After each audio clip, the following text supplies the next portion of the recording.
Hello friends, आप सभी का स्वागत है आपके अपने यूट्यूब चैनल पे।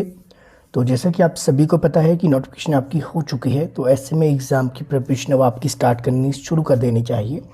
और आज मैं आपके लिए लेकर आया हूँ एचपी टेट में ये आपका साइकोलॉजी सेक्शन रहेगा। हालांकि ये टीजीटी आर्ट्स का पेपर है और ये नवंबर 2021 का मैंने लिया है। नवंबर 2021 लेने के पीछे क्या मेरा जो है मकसद था, तो देखिए नवंबर जो है 2021 वाला जो एग्ज़ाम है या फिर नवंबर के जितने भी एग्ज़ाम आपके होते हैं उसका पैटर्न थोड़ा सा अलग रहता है। और जो जून वाले एग्ज़ाम होते हैं, जून वाला आपका थोड़ा सा पैटर्न अलग रहता है, क्योंकि साल में 2 बार परीक्षाएं आपके एचपी बोर्ड करवाता है, तो दोनों बार पैटर्न थोड़ा सा अलग देखने को मिलता है। तो जैसा कि हमने देखा है कि नवंबर वाले जितने भी एग्ज़ाम हुए हैं उसमें जो है साइकोलॉजी सेक्शन में थ्योरी बेस्ड ज़्यादा आपके क्वेश्चन देखने को मिलते हैं। तो इस एनालिसिस के बेस पे आज ये पेपर सॉल्व करेंगे। 30 क्वेश्चन देखेंगे कहाँ से किस थ्योरी के अंदर से आया है, और जिस थ्योरी से प्रश्न आया है उस थ्योरी के बारे में थोड़ा सा डेप्थ में देखने की कोशिश भी करेंगे, ताकि अगर आपको नहीं पता है एटलीस्ट थ्योरी देख कर ही आपके जो क्वेश्चन के आंसर आप राइट कर पाओ। तो चलिए स्टार्ट करते हैं। पहला प्रश्न आपके लिए रहेगा कि बालक की सूचना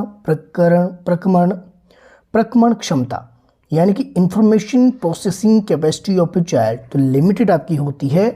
और इसके पीछे जो है लॉजिक आपने देखना, क्या लॉजिक है कि अगर ये लिमिटेड नहीं होगी तो इसका क्या मतलब है कि अगर कोई एक बालक है तो बालक के लिए जो आपका करिकुलम जो डिसाइड किया जाता है, जो उसका लेवल आपका करिकुलम का रहता है, तो आपने देखा होगा जॉन ऑफ प्रॉक्सिमल डेवलपमेंट, अगर आपने एक कॉन्सेप्ट पढ़ा है तो जॉन ऑफ प्रॉक्सिमल डेवलपमेंट में क्या देखते हैं आप, उसमें देखा जाता है कि बच्चे का लेवल कितना है, कहाँ तक बच्चा जो है खुद कर सकता है। स्कैफोल्डिंग जो कॉन्सेप्ट उसमें यूज़ होता है, अगर आपने थ्योरीज वाली वीडियो देखी हो, थोड़ा सा डेप्थ में जाकर पढ़ा हो, तो वहाँ पे क्या देखने को मिलता है कि बच्चे का जो इन्फॉर्मेशन प्रोसेस है, जो कैपेसिटी ऑफ चाइल्ड है, वो आपकी लिमिटेड होती है।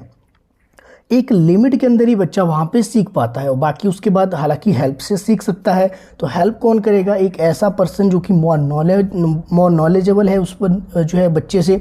तो यहाँ पे क्या देखने को मिलता है कि बच्चे की जो है कैपेसिटी वो क्या है आपकी लिमिटेड होती है। तो इसी को ध्यान में रखकर जो करिकुलम डिसाइड किया जाता है, एक फ्रेमवर्क जो किया जाता है, वो बच्चे की लेवल ऑफ कैपेसिटी के अकॉर्डिंग आपका देखने को मिलता है। सेकंड क्वेश्चन है आपके पास, meaningful sensation is known as. तो मीनिंगफुल जो सेंसेशन है यानी कि अर्थपूर्ण संवेदना जो है, ये आपकी क्या है या किस नाम से इसको जो जाना जाता है। तो संवेदना की अगर हम बात करें, जो सेंसेशन आपकी होती है, सेंसेशन कैसे हो सकती है?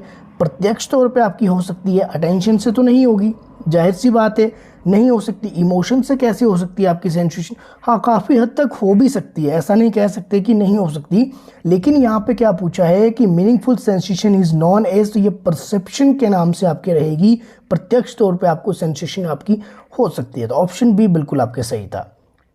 क्वेश्चन नंबर 3 अगर आप देखिए, mental age of the 8-year child whose IQ is 75 will be. एक 8 वर्षीय बालक जिसकी जो है बुद्धि लब्धि क्या है 75 है, इसकी जो है मानसिक आयु आपसे पूछिए कि मानसिक आयु कितनी होगी। तो इसमें सिंपल मेथड क्या है आपका, आप सभी को IQ का फॉर्मूला पता होगा, MA/CA मल्टीप्लाई बाय 100। तो यहाँ पे क्या देखना था, यहाँ पे मेंटल एज ऑलरेडी दिया है, यानी कि MA आपका दिया है, वो क्या है आपके पास 8, आपको CA नहीं पता है, यानी कि क्रॉनिकल एज बच्चे की नहीं पता है, तो वो आपसे पूछा गया था। तो mental age of 8-year child, तो मेंटल एज जो है किसकी आपने निकालनी है 8-year चाइल्ड की। माफ कीजिएगा, यहाँ पे MA नहीं दिया है, यहाँ पे क्या दिया है CA दिया है। क्रॉनिकल एज यहाँ पे दी है कि क्रॉनिकल एज क्या है 8-year जो चाइल्ड है उसकी मेंटल एज यहाँ पे पूछी गई है क्वेश्चन में। तो सिंपल मेथड था कि 8 आपने नीचे लिखना था, उसके बाद जितने ऑप्शन दिए हैं आपने ऑप्शन को क्या कर देना था, ऑप्शन में ऊपर लिख देना है। पहले 4 आपके जो है अपॉन 8 करना था, फिर 5/8 करना था, फिर 6/8 मल्टीप्लाई बाय 100। तो जहाँ पे आपका जो है IQ 75 आता तो वो आपका सही आंसर होना था। जैसे कि यहाँ पे सही आंसर आपके पास क्या है 6, यानी कि इसका फॉर्मूला कैसे बनना था 6/8, यानी कि मेंटल एज 6 है, उसके बाद अपॉन 8 लगना था। तो उसके बाद जो आपके पास मल्टीप्लाई और 100 जैसे ही आप करेंगे तो उसके बाद आपका जो IQ निकल कर आना था 75। बहुत सी वीडियो में मैंने आपको बताया है कि कैसे यहाँ पे ये निकल सकता है। अगले प्रश्न की ओर चलते हैं। प्रश्न रहेगा आपके पास, intelligence involve in understanding behaviour of other is. दूसरे व्यक्तियों के व्यवहार को समझने से संबंधित बुद्धि आपकी कौन सी है? तो ये वाले अगर प्रश्न की बात की जाए, क्वेश्चन नंबर अगर आप 4 ध्यान से देखिए तो यहाँ पे इंटरपर्सनल, तो माफ कीजिएगा, पहला ऑप्शन आपके पास है इंट्रापर्सनल यानी कि अंतर्वैयक्तिक, दूसरा है स्पाइशियल तीसरा है आपके पास यहाँ पे वर्बल, और फोर्थ आपके पास है इंटरपर्सनल। तो intelligence involve in understanding behaviour of other is, तो ये आपके क्या कहलाता है, इंटरपर्सनल। अगर यहाँ को ध्यान से आप देख लेंगे तो ऑप्शन बाकी के आपको क्या बता रहे हैं कि ये जो थ्योरी है किसकी थ्योरी है, मल्टीपल इंटेलिजेंस थ्योरी से यहाँ से प्रश्न बना। और इस प्रश्न को जो है 4 पार्ट आप में डिवाइड किए गए, ऑप्शन ए, बी, सी और डी, और चारों जो आपके पास ऑप्शन दिए हैं मल्टीपल इंटेलिजेंस थ्योरी के ही देखने को मिलते हैं। तो मल्टीपल इंटेलिजेंस थ्योरी किसने दी थी, हॉवर्ड गार्डनर। तो हॉवर्ड गार्डनर की ये थ्योरी है। टोटल इसमें 8 आपके देखने को मिलती है, 8 तरह की बुद्धि की लब्धि की माफ कीजिएगा, बुद्धि के प्रकारों की बात करते हैं यहाँ पे हॉवर्ड गार्डनर।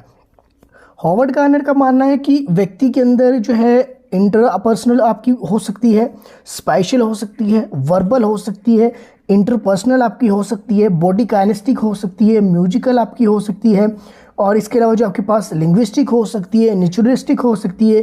तो ये सारी लॉजिकल आपकी हो सकती है। ये सारी जो बुद्धि लब्धि की जो बुद्धि की जो बात करते हैं कि कितने तरह की जो है इंटेलिजेंस हो सकती है एक व्यक्ति के अंदर। तो यहाँ पे क्या पूछा गया था कि दूसरे व्यक्तियों के व्यवहार को समझने से संबंधित। तो इंट्रापर्सनल की अगर बात करें तो ये आपके स्वयं से रहेगा, और अगर हम बात करें यहाँ पे जो स्पेशल की, तो यहाँ पे विजुअल्स जो है उनसे रिलेटेड आपकी रहेगी। वर्बल की अगर बात की जाए तो वर्बल का सभी को पता है ये लिंग्विस्टिक से आपके रहने वाली है। तो यहाँ पे इंटरपर्सनल की अगर बात करें तो इंटरपर्सनल में क्या है, 2 व्यक्ति के बीच में कम्युनिकेशन देखने को मिलता है इंटरपर्सनल में। तो यहाँ पे दूसरे व्यक्ति को समझने और उसके व्यवहार को समझने का जो है यहाँ पे कॉन्सेप्ट आपको देखने को मिलता है ऑप्शन डी के अंदर। तो ये हॉवर्ड गार्डनर की थ्योरी से रिलेटेड ये क्वेश्चन आपका देखने को मिला था। ऑप्शन जो इसमें डी था बिल्कुल आपका ये सही हो जाएगा। नेक्स्ट है आपके पास बुद्धि व्यक्ति की वह समग्र क्षमता है। ये डायरेक्ट आपकी स्टेटमेंट है। इस स्टेटमेंट से आप ये समझ लेना कि जिसमें ऑप्शन आपके दिए हैं, जैसे कि आपके पास वेस्लर दिया है, बीने दिया है, गिलफोर्ड दिया है, स्टर्न दिया है, तो इनसे रिलेटेड आपने क्या करना, इनसे रिलेटेड जितने भी स्टेटमेंट है जो इन्होंने एजुकेशन पर दी है, चाइल्ड बिहेवियर पर दी है, चाइल्ड सेंटर होकर दी है, चाहे टीचर सेंटर पर बेस दी है, चाइल्ड पेडागोजी से दी है, तो ये सारी इनकी स्टेटमेंट आपने देख लेना। तो ये डायरेक्ट स्टेटमेंट है, हो सकता है कि एग्जाम में आ जाए, पर लगता है कि नहीं आएगी। बिल्कुल 99% है कि नहीं होते रिपीट आपकी जो स्टेटमेंट वाले, लेकिन हो सकता है हो जाए।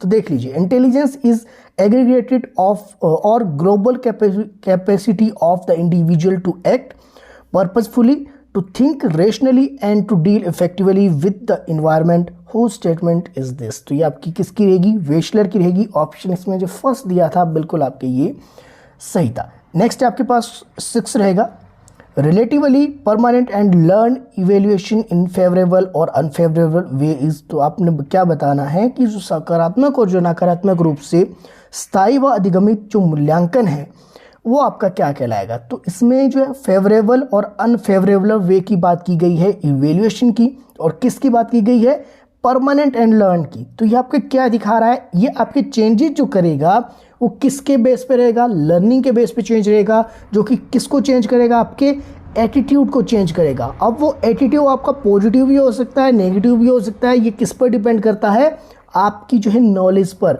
आपकी जो लर्निंग पर, कि लर्निंग आपकी कैसी हुई है, और इस लर्निंग जो है क्या करेगा, लर्निंग आपको जो है एटीट्यूड ये आपका जो है इसमें प्रदर्शित करेगा। ऑप्शन जो फर्स्ट था बिल्कुल आपके सही था। ऑप्शन देख लीजिए, एटीट्यूड, एप्टीट्यूड, लर्निंग और मोटिवेशन। बाकी के 3 ऑप्शन है, इनको भी आपने पढ़ना है, और जो एक ऑप्शन है आपने इसको पढ़ना है कि एटीट्यूड आपका कैसे कैसे होगा, एप्टीट्यूड किस में होगा, लर्निंग से आपका क्या होगा, मोटिवेशन से क्या होगा। हो सकता है कि इन ऑप्शन से ही इस एग्जाम के अंदर प्रश्न यहाँ पे देखने को मिले। नेक्स्ट है आपके पास क्वेश्चन नंबर 7। क्वेश्चन नंबर 7 क्या कहता है, 16 PF personality inventory was given by.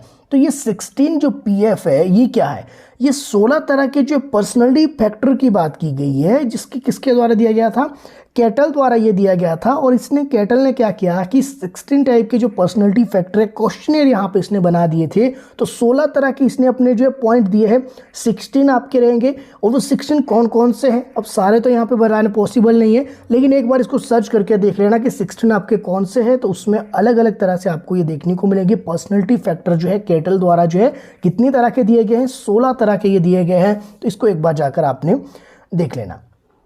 Question number 8 की अगर हम बात करें, क्वेश्चन नंबर 8 आपका रिलेटेड रहेगा किस थ्योरी से, तो पहले आप क्वेश्चन देख लीजिए। क्वेश्चन क्या है, during pre conventional level morality is on the basis of, यानी कि पूर्व पारंपरिक अवस्था में नैतिक धारणा का जो निर्धारण है किसके आधार पर किया जाता है।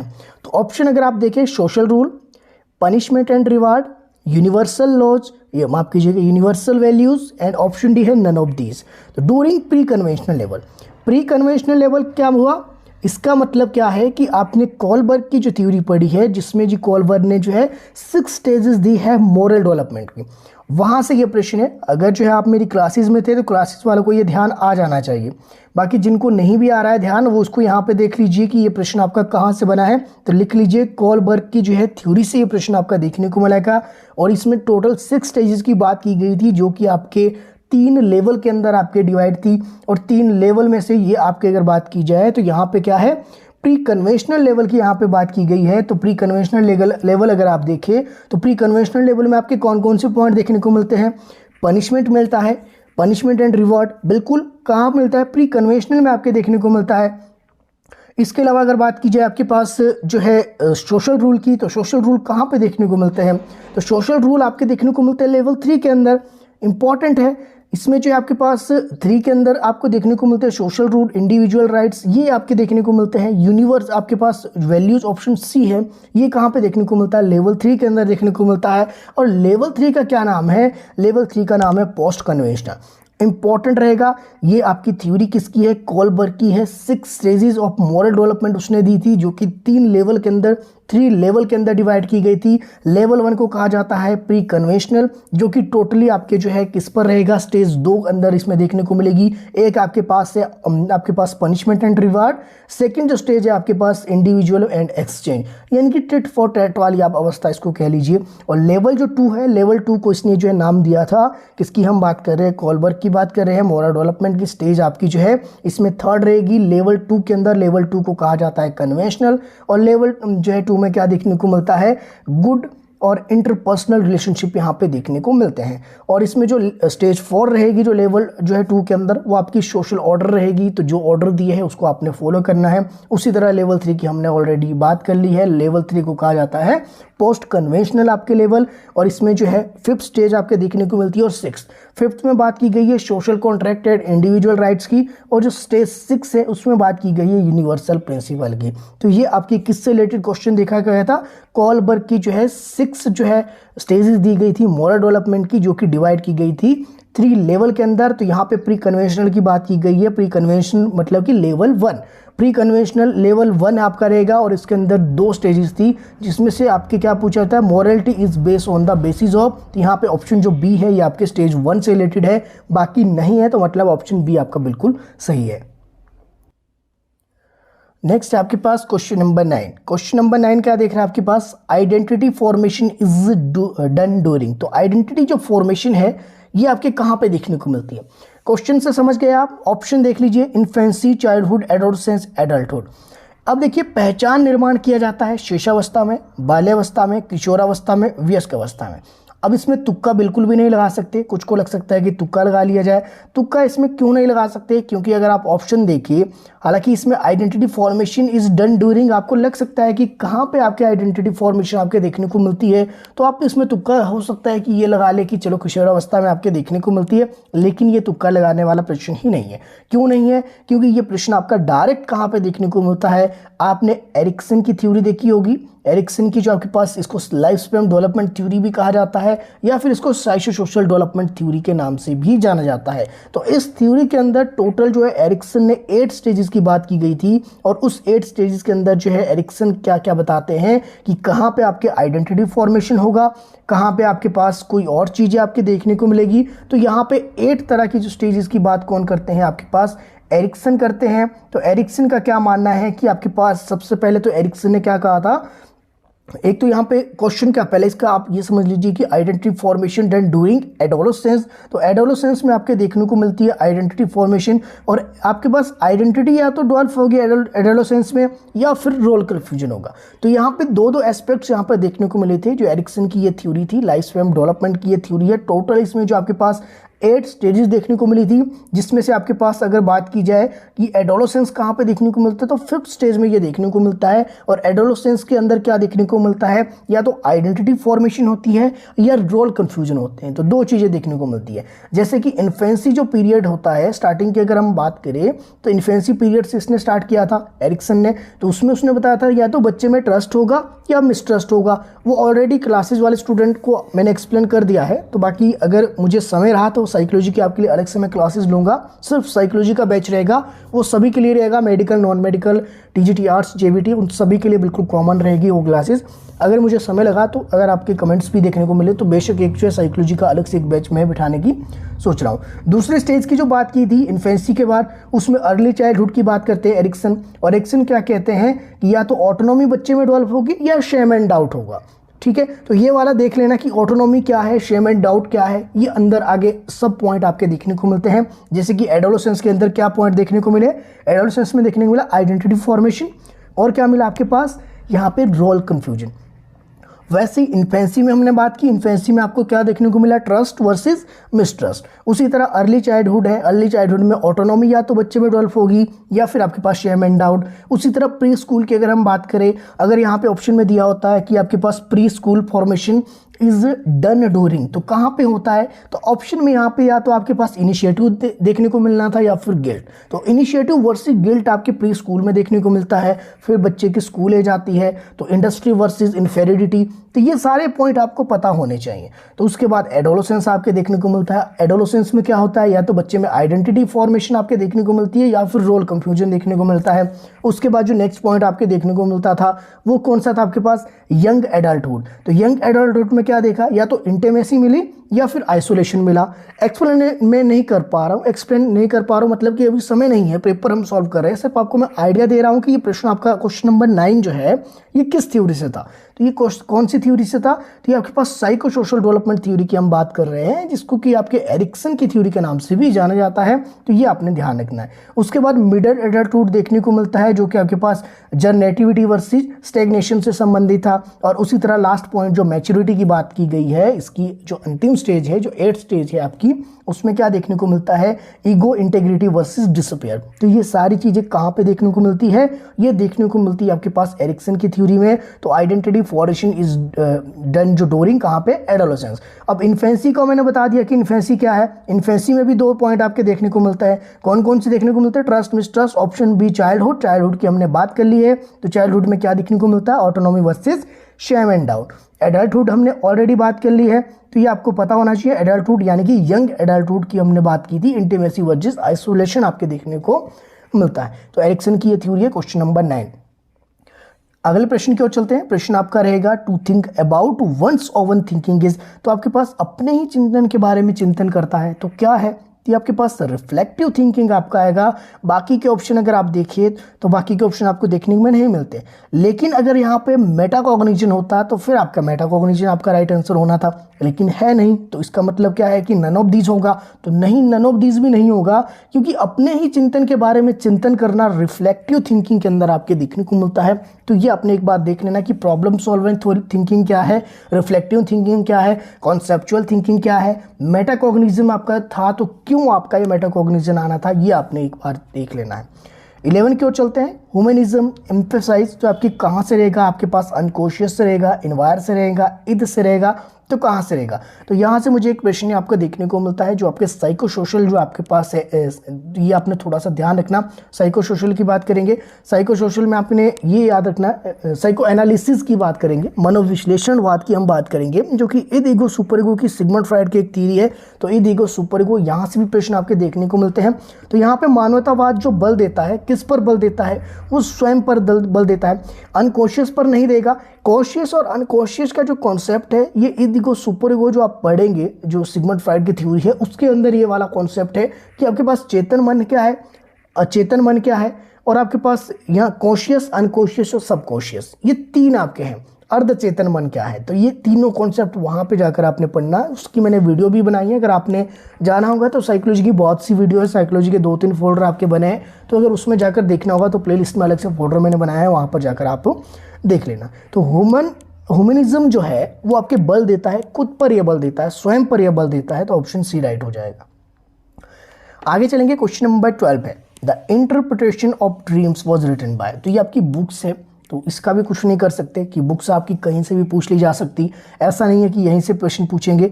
तो इसको तो आप एक बार लिख लीजिए, हो सकता है इस बार ना आए, अगली बार आ जाए, हो सकता है कहीं और ही आ जाए, हो सकता है आपके कमीशन के एग्जाम में देखने को मिल जाए। तो जो प्रश्न एक बार आ गए हैं किसी एग्जाम में, अगर वो आगे किसी एग्जाम में आते हैं तो वो गलत नहीं होने चाहिए।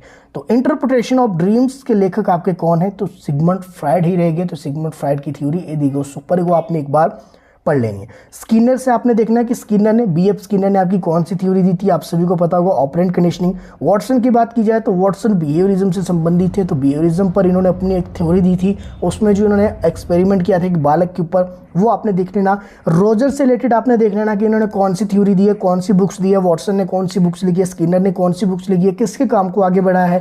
तो ये सारी चीज़ें आपने एक बार जाकर देख लेनी है। अगला है आपके पास क्वेश्चन नंबर 13 क्या कहता है, Kohlberg level of moral development on the basis of the punishment and reward. तो ये वाला वही प्रश्न है जो हमने पीछे किया एक प्रश्न कि during pre conventional level morality is on the basis of. तो ये प्रश्न जो आपका पूछा गया था, कहाँ से पूछा गया था, कोलबर्ग की 6 स्टेजेस से। तो यहाँ पे यही बात की गई कि Kohlberg level of moral development on the basis of punishment and reward. तो वहाँ पे ये पूछा गया था कि किस लेवल के अंदर जो है पनिशमेंट एंड रिवार्ड आता है, और यहाँ पे क्या पूछा गया है, नहीं यहाँ पे ये पूछा गया कि पनिशमेंट रिवॉर्ड आपके किस लेवल में आता है। वहाँ लेवल दिया गया था और लेवल में पूछा गया था कि इस लेवल के अंदर क्या देखने को मिलता है।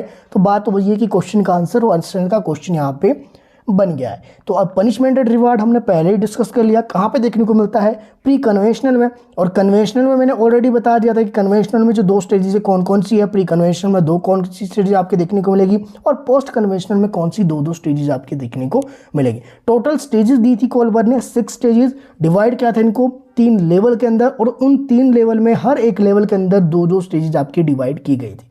ठीक है, तो ये ऑलरेडी हमने डिस्कस कर लिया, इस पर समय आपका नहीं करते हैं खराब। Erikson development task force adolescent, देख लीजिए वही वाली बात है, पीछे ये क्वेश्चन आपका पूछा गया था, अब उसी क्वेश्चन का जो यहाँ पे ऑप्शन आपको देखने को मिल रहा है। तो एरिक्सन के डेवलपमेंट टास्क फोर्स एडोलेसेंट, तो आपके क्या देखने को मिलता है, आइडेंटिटी फॉर्मेशन देखने को मिलता है, वर्सेज आपके क्या देखने को मिलेगा, रोल कंफ्यूजन यहाँ पे देखने को मिलेगा। तो बाकी यहाँ पे देख लीजिए इनिशिएटिव कहाँ पे होगा, इंडस्ट्री कहाँ होगा, इंटीमेसी कहाँ होगा, अभी मैंने आपको डिटेल में ये साथ साथ बता दिया था। तो अब यहाँ पे समस्या आपको नहीं होनी चाहिए। तो ऑप्शन जो फर्स्ट है बिल्कुल सही है। इसका मतलब क्या है कि अगर पिछले प्रश्न को हम देखें, क्वेश्चन नंबर 13 को अगर देखें, तो 13 के भी 2 क्वेश्चन आपके बन गए हैं। कोलबर्ग की जो 6 स्टेजेस मोरल डेवलपमेंट की, यहाँ से 2 प्रश्न आपके देखने को मिले। एडोलेसेंस जो आपके पास ये पूछा गया है question number 14, Erikson development, Erikson की जो थ्योरी है यहाँ से भी 2 प्रश्न आपके देखने को मिले थे नवंबर 2021 के एग्जाम में। तो एक थ्योरी अगर आपने ढंग से कर ली तो 2 प्रश्न आपके बिल्कुल यही बनेंगे, और आपके जो प्रश्न बनते हैं, प्रश्न आपके बिल्कुल बेसिक रहते हैं।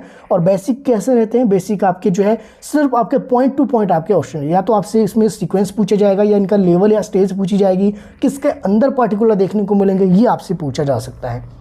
अगले आपके पास according to Gardner intelligence of justice type. देखिए गार्डनर की बात की गई है, कौन से गार्डनर की बात की गई है, हॉवर्ड गार्डनर की बात की गई है। हॉवर्ड गार्डनर ने क्या दिया है, मल्टीपल इंटेलिजेंस दी है। तो मल्टीपल इंटेलिजेंस हमने ऑलरेडी अभी पीछे डिस्कस कर ली है, यानी कि इस थ्योरी को भी आपके 2 प्रश्न यहाँ पे देखने को मिले थे। क्वेश्चन नंबर जो 4 हमने देखा था इस पेपर का, हमने क्या देखा था, हॉवर्ड गार्डनर की मल्टीपल इंटेलिजेंस थ्योरी के अंदर जो पॉइंट दिए गए थे, तो उस पॉइंट में आपने क्या देखना था कि दूसरे बिहेवियर को जो समझने की बात की जाए थी, किस में देखने को मिल रहा था, इंटरपर्सनल में। तो ये इंटरपर्सनल जो है किसमें है, टोटल जो स्टेज कितने जो टाइप की इसने जो बुद्धि के जो प्रकार बताए हैं, कितने टाइप की इंटेलिजेंस इसने बताई है, टोटल 8 टाइप की, उसमें से एक आपके पास कौन सा था जो कि दूसरे व्यक्ति को समझने से संबंधित था, तो वो था आपके पास इंटरपर्सनल। बाकी 8 के 8 टाइप मैंने आपको क्वेश्चन नंबर 4 के साथ मैंने बता दिए थे कि काइनेस्टिक आपके हो सकते हैं, लिंग्विस्टिक हो सकते हैं, वर्बल आपके हो सकते हैं, स्पेशल हो सकते हैं। तो ये सारी चीज़ें हमने जो है ऑलरेडी डिस्कस कर लिया है। तो यानी कि हॉवर्ड गार्डनर की थ्योरी से भी यहाँ पे 2 प्रश्न आपके देखने को मिले थे। आगे चलेंगे, क्वेश्चन नंबर 16 आपका रहेगा, use of the negative enforcer by the teacher will. आगे आपके पास फिल इन द ब्लैंक्स है, the probability of the correct pronunciation by the student. देखिए अगर जो अध्यापक ऋणात्मक पूर्णांक का जो है प्रयोग करता है, तो विद्यार्थी के शुद्ध उच्चारण की संभावना को जो क्या किया जाएगा, इंक्रीज किया जाएगा। क्योंकि जो है वर्बल जो आपके रहेगा, वर्बल जो रहता है, या कह लीजिए कि आपके पास शुद्ध वर्तनी वाले जो क्वेश्चन आपके रहते हैं, जो कि प्रोनाउंसिएशन उसमें सही करनी होती है, अगर गलत प्रोनाउंसिएशन को बढ़ावा देंगे या उसको रोकेंगे नहीं, टोकेंगे नहीं, अगर जो है उसके लिए जो है पुनर्बलक का प्रयोग नहीं करेंगे, नेगेटिव पुनर्बलक का जो प्रयोग इसमें बात की गई है, नेगेटिव रिन्फोर्सर अगर वहाँ पे टीचर नहीं लगाएगा तो बच्चे की जो संभावना है कि गलत वो प्रोनाउंसिएशन कर रहा है तो गलत ही वो कंटिन्यू कर रहा है। फिर अगर जो है नेगेटिव नहीं होगा तो बच्चे को नहीं पता कि ये आपके जो है गलत है, या फिर बच्चे को फोकस करवाने के लिए या बच्चे से सही प्रोनाउंसिएशन के लिए यहाँ पे नेगेटिव रिन्फोर्सन जो है यूज़ करना ज़रूरी है। और इससे क्या होगा कि जो करेक्ट प्रोनाउंसिएशन है बच्चा जो है राइट प्रोनाउंसिएशन करने की जो है कोशिश करेगा, जिससे क्या है जो आपकी यहाँ पे प्रोबेबिलिटी है वो आपकी इंक्रीज होगी। ऑप्शन जो बी है बिल्कुल आपका यहाँ पे सही होगा। नेक्स्ट आपके पास first level of need in Maslow theory are. तो यहाँ पे मेस्लो सिद्धांत के प्रथम स्तर की आवश्यकता है। प्रथम स्तर यानी कि जो लेवल्स है मेस्लो की हायरार्की ऑफ नीड्स अगर आपने पढ़ा है तो उसमें क्या देखा है, उसमें आपने देखा होगा कि इसने क्या बात की है कि इसने स्टेजेस में डिवाइड किया है आपके ज़रूरतों को। कैसे ज़रूरतों की, पहले क्या है आपके पास, पहले आपके पास साइकोलॉजिकल नीड्स होगी, फिर जब साइकोलॉजिकल नीड आपके पास पूरी हो जाएगी फिर आपके पास सेफ्टी नीड्स की बात अगर आगे की हो जाएगा इंसान। उसके बाद जैसे सेफ्टी नीड किसी इंसान की पूरी होती है फिर आपके लव एंड बिलोंगिंग की हो जाएगा, आगे आपके स्टीम की हो जाएगा, और फिर लास्ट में सेल्फ एक्चुअलाइजेशन की एक अवस्था आपकी व्यक्ति की आएगी। तो यह कहाँ पे देखने को मिलता है, मेस्लो की हायरार्की ऑफ नीड्स में देखने को मिलता है। तो इसमें जो टोटल इसने 5 लेवल आपके बताए थे किसी भी व्यक्ति के जो है, पहले क्या है व्यक्ति अपनी जो है साइकोलॉजिकल नीड्स पूरी करेगा, और साइकोलॉजिकल नीड्स में क्या देखने को मिलता है आपके उनके उसके लिए जो खाना चाहिए, पानी चाहिए, एयर चाहिए, शेल्टर चाहिए, उसके लिए जो क्लॉथ चाहिए, इस तरह की चीज़ें ये किससे रिलेटेड है, बायोलॉजिकल आपके रहेगी। तो ऑप्शन यहाँ पे फर्स्ट लेवल कौन सा था हायरार्की ऑफ नीड्स का, बायोलॉजिकल था। जैसे ही बायोलॉजिकल आपकी कंप्लीट होती है वैसे ही व्यक्ति कहाँ जाएगा, जो सेकेंड ऑप्शन बी दिया है सिक्योरिटी यानी कि सेफ्टी नीड्स की हो जाएगा, और जैसी सेफ्टी आपकी पूरी होगी फिर आपका लेवल होगा कौन सा, लव एंड बिलोंगिंग। ऑप्शन जो फर्स्ट है आपका थर्ड आपका बन जाएगा हायरार्की नीड्स में मेस्लो की, और स्टीम जो स्टेज है वो आपकी 4th स्टेज आपकी रहेगी हायरार्की नीड्स में, और जो 5th स्टेज की ओर बात करता है वो आपकी सेल्फ एक्चुअलाइजेशन है। यानी कि मेस्लो की थ्योरी से यहाँ पे ये प्रश्न आपके एग्जाम में देखने को मिला था। आगे चलेंगे क्वेश्चन नंबर 18 अगर आप देख लीजिए, तो probability to do well in specific area due to training is. तो यहाँ पे प्रशिक्षण के द्वारा किसी क्षेत्र विशेष में अच्छा कर पाने की जो संभावना है वो आपकी क्या कहलाती है, तो प्रशिक्षण यानी कि ड्यू टू ट्रेनिंग। तो यहाँ पे ट्रेनिंग आपके जो है विशेष महत्व रखती है। तो वो जो आपकी क्या दिखा रही है, संभावना क्या दिखा रही है, वो आपकी अभिक्षमता दिखा रही है, एप्टीट्यूड आपके दिखा रहा है। एक जो है लेवल है किसी व्यक्ति के सीखने का, उसको वो क्या है उसको इंक्रीज कर रही है प्रैक्टिस करवा के। वो आपके अपने ऊपर डिपेंड करता है कि ट्रेनिंग का जो क्राइटेरिया आपका कहाँ तक है, कहाँ तक उसको आप इंक्रीज कर सकते हैं। तो वो आपके क्या दिखाएगा, एप्टीट्यूड आपके ये दिखाएगा। तो अभिक्षमता ये आपके दिखाएगा कि आपके जो प्रशिक्षण द्वारा क्या है किसी भी एक विशेष क्षेत्र में अच्छा कर पाने की किसी व्यक्ति की जो है संभावना कितनी आपकी है, वो आपकी क्या दिखा रहा है, उसका एप्टीट्यूड आपके दिखा रहा है। तो ऑप्शन फर्स्ट यहाँ पे बिल्कुल आपके राइट हो जाना था। क्वेश्चन नंबर 19 की ओर चलते हैं। 19 आपके पास relatively permanent change in behaviour. तो सभी को पता है इसमें तो कुछ नहीं है, व्यवहार में जो अपेक्षाकृत जो स्थायी परिवर्तन होते हैं वो कैसे होते हैं, लर्निंग के कारण होते हैं। तो लर्निंग आपकी जो क्या है, लर्निंग ही आपकी जो परमानेंट आपके बिहेवियर में चेंज लाने में कहीं ना कहीं आपकी हेल्प करता है। ऑप्शन फर्स्ट बिल्कुल सही है। क्वेश्चन 20 देखेंगे। 20 आपके पास है, किसी लक्ष्य के आकर्षण को बढ़ाने या घटाने वाली स्थितियां है। Condition which either increase or decrease attractiveness of a goal are. तो कौन से रहेंगे, ऑप्शन फर्स्ट है नीड्स, ड्राइव, मोटिवेशन, इंसेंटिव। तो किसी लक्ष्य के आकर्षण यानी कि condition which either increase or decrease attractiveness of a goal are. तो ये क्या है सभी, तो किसी भी, देखिए मान लीजिए एक थ्योरी आपने पढ़ी होगी, इवान पेवलो की थ्योरी है, क्लासिकल कंडीशनिंग से रिलेटेड है। तो वहाँ पे जो है लार लाने के लिए क्या किया गया है, लार लाने के लिए उसको पहले जो है एक लालच दिया गया, और जैसे ही उसने जो है खाने को देखा लालच के तौर पे, एक फूड उसके सामने आया उसका फेवरेट, वैसे ही क्या है उसके जो है मुंह से सलाइवा आपके आना शुरू हो गया। क्लासिकल कंडीशनिंग थ्योरी में ऑलरेडी डिस्कस किया है, जिसने नहीं देखी है वीडियो जाकर देख लेना। साइकोलॉजी की मैक्सिमम थ्योरीज पर वीडियोज़ है, और थ्योरीज की एक कंबाइंड वीडियो भी है, वो प्लेलिस्ट में आपको मिल जाएगी। तो एक बार जाकर देख लेना अगर आप चाहते हैं कि एग्जाम में आपका जो है स्कोर आपका जो है अच्छा रहे साइकोलॉजी सेक्शन का स्पेशली, तो देख लेना एक बार जाकर। तो यहाँ पे क्या है कि किसी लक्ष्य के आकर्षण को बढ़ाने के लिए, तो आपके बढ़ाने या घटाने के लिए स्थितियाँ आपकी कैसी रहेगी, वो आपके पास इंसेंटिव आपकी रहेगी, प्रलोभन वहाँ पे वो देखने को मिलेगा। तो चॉकलेट का जो लालच देते हैं आप बच्चे को, पेंसिल का उपहार का लालच देते हैं, शाबाशी का लालच देते हैं, पुरस्कार का देते हैं, तो ये आपके किससे रिलेटेड है, इंसेंटिव से रिलेटेड है। ऑप्शन डी बिल्कुल आपका यहाँ पे राइट हो जाना था। नेक्स्ट आपके पास देख लीजिए स्क्रीन पे है, पेवलो के प्राचीन अनुबंधन प्रयोग में घंटी की आवाज़ है। In Pavlov study on classical conditioning the sound of a bell is, तो अब देख लीजिए इवान पेवलो की थ्योरी क्लासिकल कंडीशनिंग, डॉग पे इसने एक्सपेरिमेंट किया था, फूड के डाइजेशन सिस्टम पे कर रहा था, लेकिन ये हो गया इसके एक्सपेरिमेंट।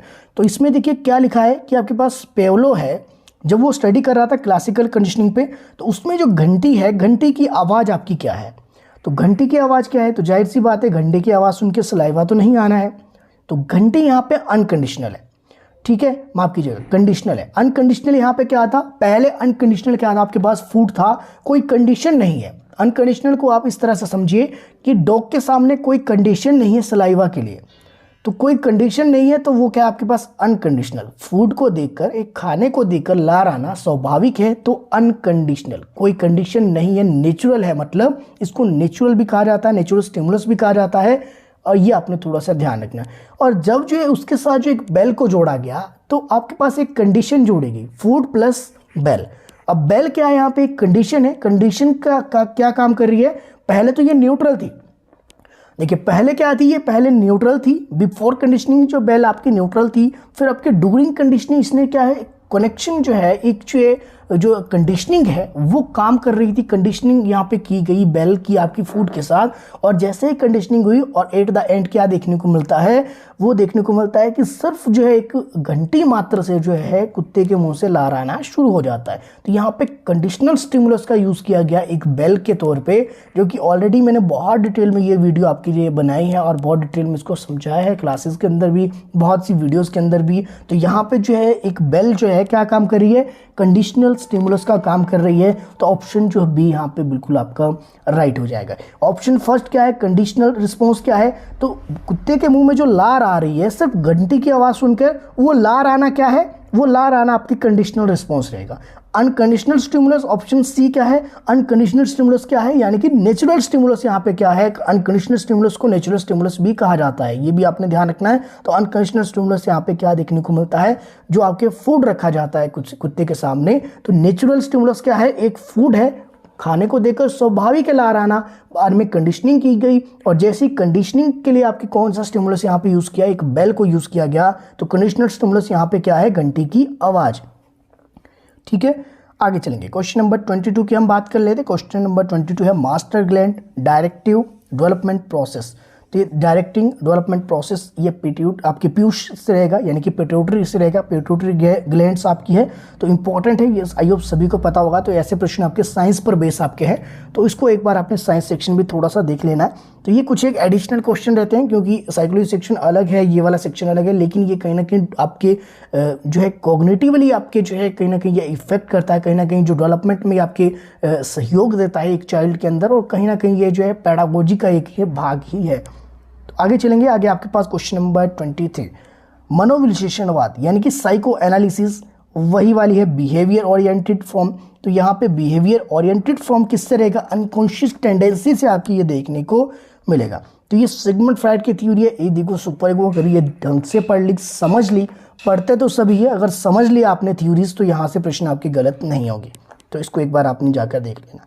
क्वेश्चन नंबर 24 है अधिगम शिक्षण प्रक्रिया के केंद्र में, तो आपके पास is at the centre of the learning teaching process. तो यहाँ पे अधिगम शिक्षण प्रक्रिया का जो केंद्र है, तो ये टीचिंग लर्निंग प्रोसेस में जो सेंटर रहती है, किसके सेंटर हम रहते हैं, या तो यहाँ पे चाइल्ड होगा या फिर यहाँ पे लर्नर होगा। तो चाइल्ड सेंटर हम कई बार आपने सुना होगा चाइल्ड सेंटर एजुकेशन की बात की जाती है, तो यहाँ पे चाइल्ड सेंटर को जगह क्या लिखा गया है, यहाँ पे लिखा गया है आपके पास लर्नर, अधिगमकर्ता जो सीखने वाला है, सीखने वाले को जो है यहाँ पे क्या किया गया है, सेंटर में रखा गया है। तो यहाँ पे learner is at the centre of learning teaching process. Option जो बी था बिल्कुल आपके सही है। दो तरह के प्रश्न बनते हैं इस तरह में, जो इस तरह के क्वेश्चन होते हैं, क्वेश्चन को ध्यान से देखना। यहाँ पे जो है प्रश्न आपके जो है या तो टीचर बेस्ड रहेगा या फिर आपके टीचर बेस रहेगा या फिर आपके लर्नर बेस रहेगा। लर्नर के लिए आप चाइल्ड यूज हो सकता है, टीचर तो आपका टीचर ही रहेगा, तो यहाँ पे टीचर सेंटर होगा या फिर स्टूडेंट सेंटर, दो चीज़ें आपकी रहेगी। और इन दोनों के जो ऑप्शन है वो आपके सेम ही देखने को मिलते हैं, लेकिन प्रश्न को ध्यान से देखना है कि यहाँ पे प्रश्न किस तरह से पूछा गया है। तो यहाँ पे अधिगम शिक्षण प्रक्रिया के केंद्र में, तो केंद्र में हमेशा लर्नर ही रहेगा, तो ऑप्शन जो बी है यहाँ पे सही हो जाएगा। क्वेश्चन नंबर 25 अगर आप देखिए, information processing is basis on explanation of behaviour reason. व्यवहार की व्याख्या में सूचना प्रक्रमण को आधार बनाया जाता है। तो किसी भी व्यवहार की प्रक्रिया जो हो रही है, कोई भी जो व्यवहार कर रहा है, मान लीजिए अभी जो आप लिख रहे हो, आपके जो है लिखने से हैंड वाली आपकी लग रही है, आपने लर्निंग डोमेन्स पढ़े, अगर आपने पढ़े हैं तो क्या देखा होगा, 3 तरह के डोमेन्स आपके देखने को मिलते हैं, कॉग्निटिव, अफेक्टिव और साइकोमोटर। अब मान लीजिए कि आपका जो है यहाँ पे क्या यूज़ कर रहा है, साइकोमोटर डोमेन्स का यूज़ करके आपको क्या, आप अपने हैंड्स का यूज़ कर रहे हैं और आपने लिखना शुरू कर दिया जो आपको मैं पढ़ा रहा हूँ उस समय।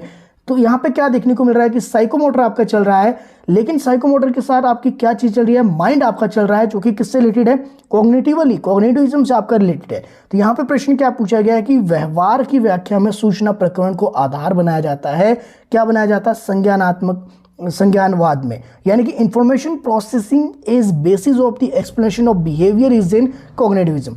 कुछ चीज़ें आप बोल रहे हो, मान लीजिए मैं कोई चीज़ बोल रहा हूँ बिना सोचे समझे, तो मैं नहीं बोल रहा हूँ। जब मैं सोचने समझने की जो मेरी प्रक्रिया है वो कहाँ से रिलेटेड है, कॉग्निटिवली सोच रहा हूँ, दिमाग से सोच रहा हूँ, संज्ञानात्मक तौर पर सोच रहा हूँ, तो यहाँ पे ये डायरेक्ट आपकी जो अगर लर्निंग डोमेन्स आपने पढ़े हैं तो उससे रिलेट करके ये प्रश्न आपने देखना, तो यहाँ पे ये समझ आपको आ जाएगा कि यहाँ पे जो है इन्फॉर्मेशन जो है, इन्फॉर्मेशन का जो प्रोसेस है वो किस पर बेस आपका रहेगा, आपके कॉग्निटिवली रहेगा। तो लर्निंग डोमेन्स में तीनों आपने पढ़ने हैं, कॉग्निटिव भी पढ़ना, अफेक्टिव भी पढ़ना, साइकोमोटर पढ़ना।